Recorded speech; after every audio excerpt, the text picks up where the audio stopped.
दोबारा से नमस्कार साथियों। एक बार फिर मुझे अपना वर्ज़न देना पड़ा क्योंकि मेरी फ़ेसबुक आईडी तो प्रदेश के मुख्यमंत्री सुक्खू जी ने ब्लॉक करवा दी है, तो मैं उसमें दे नहीं सकता। तो मेरे कुछ साथी बोल रहे थे कि आप अपना एक और वर्ज़न दीजिए, जो कि मैं देने वाला हूँ अभी अपने जो मेरे फ़ादर हैं, मेरे पिताजी, जो कि इस वक्त सरकार का हिस्सा हैं। एंड वो इस वक्त हिमाचल प्रदेश कृषि विभाग, कृषि एवं पशुपालन विभाग के मंत्री हैं, agriculture and animal husbandry minister. तो उन्होंने कहा अभी कि मुझे ऐसी चीज़ें सोशल मीडिया पे नहीं डालनी चाहिए, बोलना चाहिए, बैठ के बात करनी चाहिए। और वो सारी, चलो ठीक है, आपकी बात है, आप एक सुलझे हुए इंसान हैं, नेचुरली है, मतलब कि अभी इतनी उम्र आपकी हो गई है और इतने समय से आप राजनीति कर रहे हैं, तो इसमें कोई दो राय नहीं कि आपकी बात जो है वो सही बात आपने बोली है कि बैठ के करनी चाहिए थी। पर मैं सबसे पहले एक बात पूछना चाहता हूँ कि आप भी तो अपनी बात मीडिया के सामने रख रहे हैं, मीडिया ही है ना जिससे लोगों को मैसेज आ रहा है। आपको क्यों ज़रूरत पड़ गई कि आप एक्सप्लेनेशन दें, या कभी कोई और मंत्री, मुख्यमंत्री या और नेता बड़े बड़े मीडिया के सामने आके अपनी बात रखते हैं कि हमने ये किया है, ऐसा किया है। कई होते हैं कि कईयों को तंग किया जा रहा है तो मीडिया बोलते हैं कि नहीं, हमारे साथ गलत हुआ है, ऐसा हुआ है, तो सारे मीडिया के सामने रखते हैं। मेरी एक आदत है कि मैं अपना सोशल मीडिया के सामने रखता हूँ। बात एक ही है, आपको मीडिया सिर्फ टीवी पे देखता है, अखबारों में पढ़ लेता है। जो दूसरा मीडिया है, प्रिंट मीडिया हो गया, इलेक्ट्रॉनिक मीडिया हो गया, और सोशल मीडिया में ये है कि लोग पढ़ भी लेते हैं, अपने विचार भी दे देते हैं, उनको आगे शेयर भी कर देते हैं, और वो एक जंगल की आग की तरह जो है बातें फैल जाती है। तो एक ये जो है बड़ा एक सोचने का विषय।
मैं एक आम इंसान की तरह सोचता हूँ, एक बेटे की तरह सोचता हूँ, एक बेटे की तरह मैंने सोचा।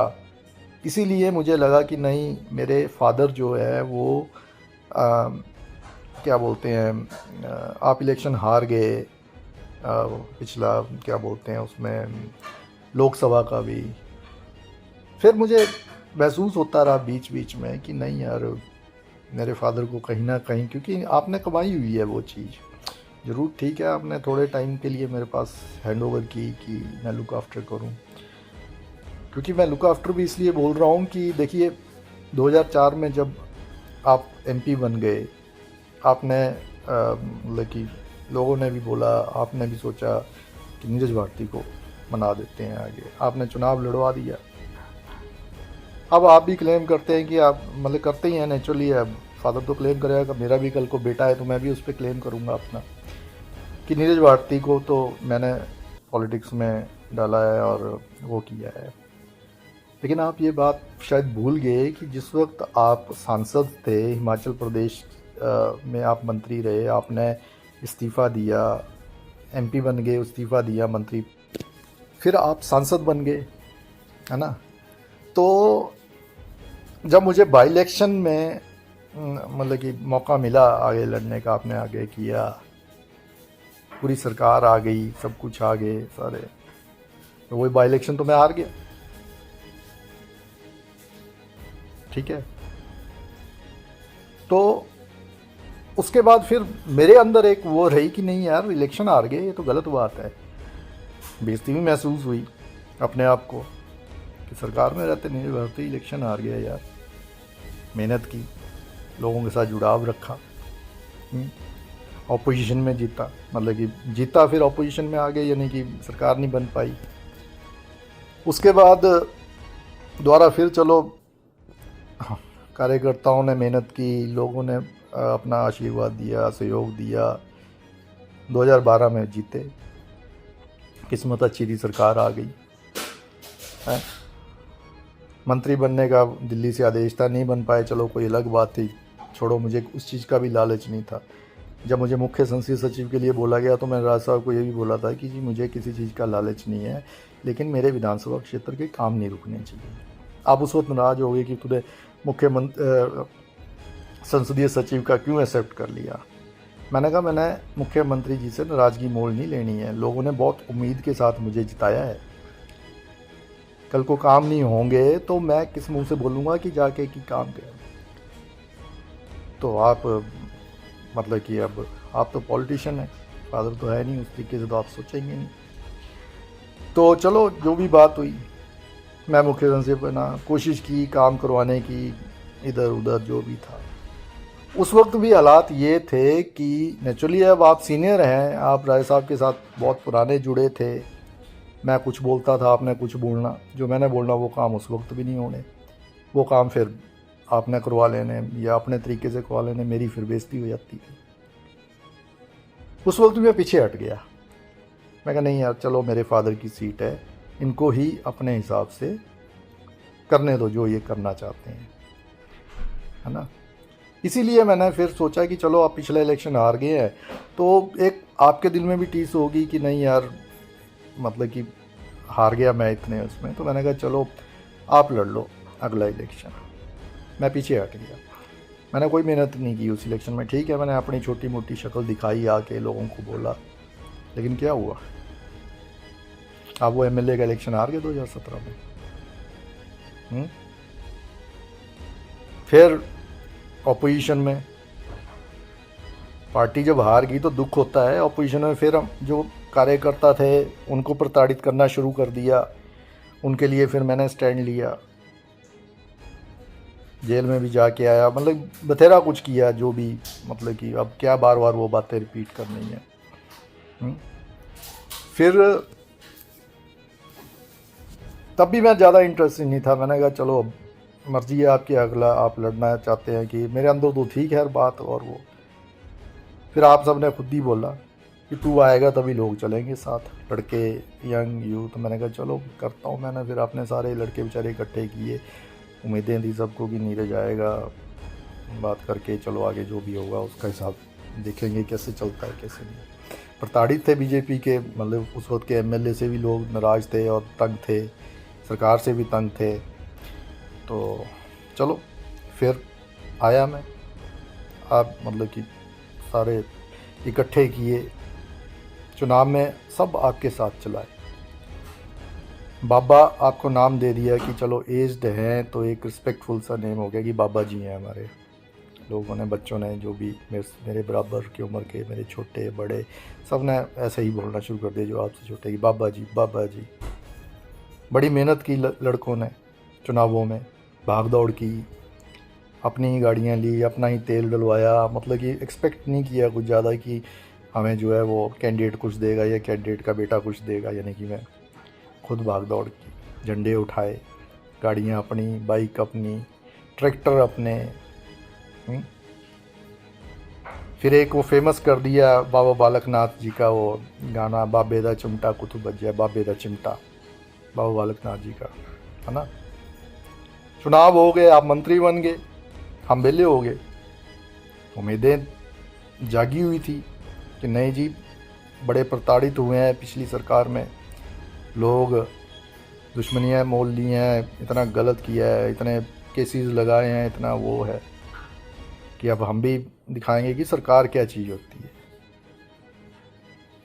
मुख्यमंत्री जी बन गए आपके अभी के जो सुक्खू जी हैं, जिनकी फेवर आप कर रहे हैं, महीने डेढ़ महीने बाद आप उनके मंत्री बन गए। क्या नतीजा रहा? जो काम भेजना लटके हुए, आपकी तो फाइलें नहीं जाती थी वहाँ पे, आपने तो खुद मेरे को बोला यार तू खुद ही चला जा एक बार।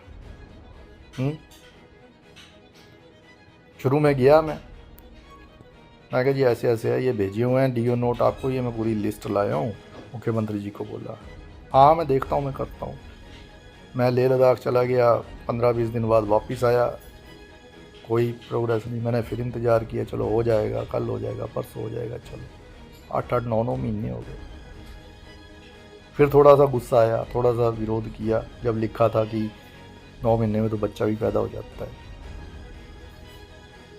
आप मंत्री बने रहे, गाड़ियों में घूम रहे हैं, जा रहे हैं, आ रहे हैं, शिमला आपने बैठना नहीं। मैं पूरा हिमाचल में मेरे ख्याल पूरे 3 साल में आप एक आध बार गए होंगे किसी विधानसभा क्षेत्र में, ज्वाली आप बैठे रहते हैं। और जितने लोग हैं ज्वाली के, जितनी मैंने टीम इकट्ठी की थी, सबको आपने गाड़ियां दे के डांट के वहाँ से भगा दिया। कोई नौकरी मांगने ऐसे मिल जाती हैं नौकरियाँ, टेस्ट दो, ये दो, टेस्ट हो कहाँ रहे हैं। कोई ट्रांसफ़र के लिए जाके नौकरियां करो, नौकरियां नहीं की जाती, ट्रांसफ़र उठा के। यार यही वादे किए थे हमने पिताश्री कि जो दूर बैठे हैं ले आएंगे घर के नज़दीक। कोई रोड के काम के लिए पैसे नहीं है, अभी सरकार के पैसे नहीं है, सबको तो डांट के भगा दिया आपने। आता कौन है आपके पास ज्वाली में, मंत्री की कोठी में? वही 4-5 चमचे जो आपके हैं खास। मेरी टीम का तो पहुंचता कोई नहीं है आपके पास, आपसे बात ही नहीं कर पाता। वही लोग हाथ फेर के बीजेपी वालों को ले आते हैं, उनके काम आप फटाफट कर दे रहे हैं उठा के।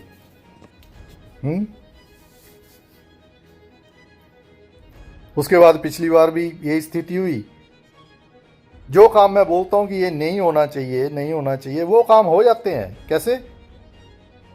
इधर उधर मुंह मारने वाले आपके चेले चपाटे पहले के, वो आते हैं, पैसे खाते हैं। या शिमला में पता नहीं किससे सेटिंग कर रखी है, मुख्यमंत्री से सेटिंग कर रखी है, किससे मुख्यमंत्री के ऑफिस से सेटिंग कर रखी है। आते हैं, ऑर्डर करवाते हैं, ले जाते हैं। शरेआम जो बीजेपी वाले वो हैं, उनके समर्थक हैं और वो उनके काम हो रहे हैं।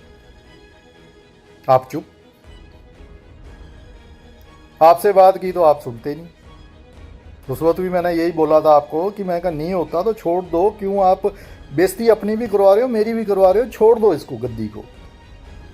एमएलए पद से रिज़ाइन नहीं देना है, वो हक आपको ज्वाली की जनता ने दिया है। आप उनसे परामर्श कर लो कि मैं एमएलए रहूं कि नहीं, लेकिन ये जो आपको खैरात में या जिस भी तरीके से आपको ये मंत्री पद मिल गया है ना, काम नहीं हो रहे तो इसको छोड़ दो, इसका कोई फ़ायदा नहीं है। पर नहीं, उस दिन भी आपने मेरी बेइज्जती की मीडिया में आके सामने कि नहीं, बोल देता है। वही एक ही डायलॉग होता है कि बाप का जूता जब बेटे के पैर में आ जाता है तो उसको क्या बोलना, यही डायलॉग आज बोला। लेकिन आपने कभी बाप की तरह नहीं सोचा, आपने हमेशा एक पॉलिटिशियन की तरह सोचा। मैं जानता हूँ दुनिया मजाक उड़ाएगी इस वीडियो का कि देखो बाप और बेटा कैसे वो कर रहे हैं, लेकिन मैं अपनी बेइज्जती करवाने वालों में से नहीं हूँ। बेइज्जती करवानी, बेइज्जती सहन करनी, वो आपको मुबारक। आज भी स्थिति वैसी ही है। आपको बोलो कुछ नहीं सुनना, कोई काम बोलो नहीं होना, कोई काम बोलो कि नहीं करना है वो हो जाएगा। अफसर को मैं फ़ोन करूं किसी को कि कोई भी एक्शन हो, एसडीओ एसडीएम हो, डीएसपी हो, कि जी ये काम करना है और ये बात है। कोई और बीजेपी वाला आपके पास कोई कांग्रेसी को पकड़ के आ जाएगा और ये जी आप फ़ोन कर देंगे कि ये वाला, ये इसको ऐसे करना है, ये काम। अफसर आगे बोलेगा जी नीरज ने बोला हुआ है, नीरज ने कि ये ऐसे। नहीं नहीं तू रहने दे यार, वो छोड़, ये वाला कर। भाई मेरी भी कोई इज्जत है पिताश्री, इस समाज का मैं भी हिस्सा हूँ। मैं सिर्फ राजनीति के लिए नहीं बना हूँ, मैंने लोगों को भी शक्ल दिखानी है। जो मैंने अपने साथ चलाए थे आपके लिए, सब कोसते हैं आज मेरे को, मैसेज भेजते हैं, फ़ोन करते हैं। मैं मतलब कि उनके फ़ोन तक रिसीव नहीं कर पाता। क्यों, कैसे करूँगा, क्या बोलूँगा, क्या जवाब क्या दूँगा? आपसे तो बात करता कोई नहीं है, आके डरते हैं कि बाबा था पिया था भाई चिमटा। जो आपको तो ये बोल दिया है वहाँ लोगों ने कि बाबे का चिमटा अपने ही लोगों को पड़ा। ये स्थिति है धरातल की। अपने विधानसभा क्षेत्र में भी देख लो, आपने जो कैंडिडेट दिए हैं क्या हाल हुए हैं उनके। मैंने तो किसी को नहीं बोला किसको वोट डालो किसको नहीं डालो, कि ये मेरा कैंडिडेट है ये है। ठीक है, एक बेचारा पिंकू जीता है, वो भाई समान है मेरा, हम उनसे उससे पिंकू से मजाक में बात कर लेते हैं या कुछ है, जो जिला परिषद जीतता है। आपने इतनी सिचुएशन डाइल्यूट कर दी है मेरी कि शक्ल दिखाने में भी कहीं मतलब कि शर्म आती है। फटाफट मीडिया के कैमरों के सामने बैठ के आके नीरज भारती को ऐसे नहीं बोलना चाहिए, नीरज भारती को ऐसे नहीं बोलना चाहिए, नीरज भारती के जैसे नौजवानों का आगे फ्यूचर है। अरे फ्यूचर सुहा होना, बात ही नहीं आपने सुननी फ्यूचर।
सौ की करोड़ के आसपास थी, पता नहीं अब क्या कहानी है, वो तो इंटरनल अब कि और ऐसे चीज़ें हैं बातें हैं। लेकिन आपको आपकी राजनीति मुबारक, आपको आपका मंत्री पद मुबारक, बहुत बहुत धन्यवाद। जय हिंद, जय हिंद। घर में पड़ा पुराना सोना अब काम आएगा, चाहे किसी भी जूलर से लिया हो। बुद्धा वलन सन्स जूलर्स में लाइए और पाइए सबसे बेहतर एक्सचेंज ऑफर। पुराने गहने दीजिए, नए गहने लीजिए, पूरी ईमानदारी से, बिना किसी झंझट के। बुद्धा वलन सन्स जूलर्स, पालमपुर। जहां पुराना सोना भी पाता है नई पहचान। Welcome to Sumer Hotel, your gateway to the beauty of the Himalayas. Nestled in the serene hills of Sarahan, Sumer Hotel offers the perfect blend of comfort, elegance, and breathtaking mountain views. Wake up to spectacular sunrises, relax in spacious and beautifully designed rooms, and enjoy every moment surrounded by nature. Whether you're planning a family vacation, a romantic escape, or a peaceful retreat, Sumer Hotel provides an unforgettable experience. Indulge in delicious cuisine, warm hospitality, and world-class comfort. Discover the charm of Sarahan,